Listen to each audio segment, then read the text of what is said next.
To be fair dun sa side nung anti-Duterte, eh, yung mga lumalabas sabi mo ng fake news, ito naman yung mga na-excite lang na mali yung interpretasyon, Yeah. no? Pero yung sa side nila, sa kampo ng Duterte, talagang ito deliberate. Biruin nyo kung papakinggan nyo lang yung kanilang echo chamber, ilang beses na nakalabas si Duterte. At ito pinopropagate mismo nung mga pamilya niya. Sasabihin, o ito na, makakalayan na si Duterte, madidismiss na yung kaso, etc. etc.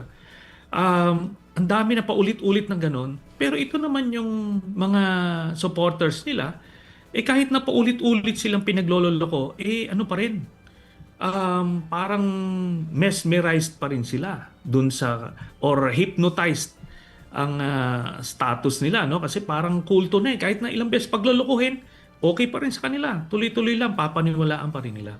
Pero yan, at least naramdaman na ng ICC court na talagang hindi na pwede yung mga ganyang mga pinapakalat nila.